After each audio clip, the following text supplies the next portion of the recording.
Hey guys, what's up? This is Saurabh and welcome to my YouTube channel on Max Invention.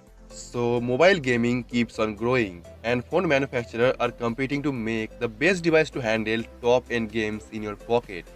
And it's look like that now include Nokia. New report के हिसाब से Nokia 10 एक gaming smartphone हो सकता है। Nokia अभी तक बहुत सारे मिड रेंज स्मार्टफोन और 2 फ्लैगशिप डिवाइस लॉन्च किया है, बट Nokia के पास अभी तक कोई भी गेमिंग स्मार्टफोन नहीं है।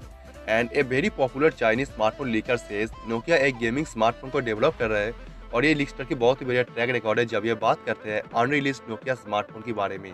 बहुत सारे स्मार्टफोन कंपनी ऐसी भी है जो स्पेशली गेमिंग के लिए स्मार्टफोन लॉन्च किया है, लाइक रेजर, एसूस और Xiaomi। और एक गेमिंग डिवाइस का मतलब ये है कि इसमें देने को मिलेगा एक बढ़िया प्रोसेसर, एक पावरफुल जीपीयू एंड एक good RAM management. And I think ये कोई सरप्राइज नहीं है कि नोकिया भी गेमिंग स्मार्टफोन को डेवलप करने के लिए इंटरेस्टेड है, because a gaming smartphone means a very powerful smartphone and Asus ROG and Razer phone के हाई पावरफुल फीचर के साथ आया था विद एयर डिजाइन जो क्वालिटी को और भी मैक्सिमाइज करने के लिए और हाई एंड गेम को स्मूथली परफॉर्म करने के लिए। The Razer phone and Asus ROG में बड़े डिस्प्ले देखने को मिला था with a nice surrounding speaker, but ये क्लियर नहीं क्यों नोकिया 10 को गेमिंग स्मार्टफोन की तरह डेवलप करना चाहता है।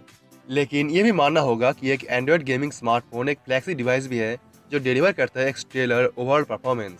And according to new report Nokia 10 में एक एनएस जीपीयू को यूज किया जाएगा और एक पावरफुल जीपीयू का मतलब है एक पावरफुल ग्राफिक्स जो कोई भी गेम को और भी ज्यादा रियलिटी के साथ और एक प्रीमियम एक्सपीरियंस के साथ प्रोवाइड करेगा।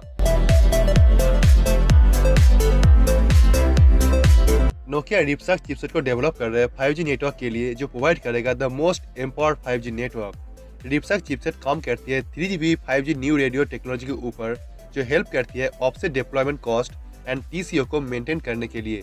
और इसकी पावर नॉर्मल कोई भी चिपसेट से 3 गुना ज्यादा होती है और ये कनेक्टेड है MI/MO एंटेना के साथ जो नॉर्मल कोई भी हार्डवेयर से आधा साइज की होता है, बट ये 64% मोर परफॉर्मेंस प्रोवाइड करती है। नोकिया रिपसक चिपसेट की एक सेल 84 Gbps तक डेटा को यूज कर पाएगा और ये मल्टीपल सेटअप कुल मिला के 6 TB तक डेटा को यूज कर पाएगा। और ये सेटअप पूरी तरह से नेटवर्क सैटेलाइट को सपोर्ट करेगी जो वर्चुअल नेटवर्क ऑपरेटर को हार्डवेयर शेयर करने की परमिशन देती है। And according to a very well known Chinese leaker ये चिपसेट सितंबर 2018 को ही देखने को मिल जाएगा। और अगर ये वीडियो को कोई भी हेल्प किया है तो प्लीज वीडियो को लाइक और शेयर कर दीजिए और आप चैनल को सब्सक्राइब करके बेल आइकन को प्रेस कर दीजिए ताकि आप मेरा फ्यूचर वीडियो को सबसे पहले देख सके। So let me know what you think about this in the comments down below and I will see you tomorrow in the next one. So thank you. Peace out.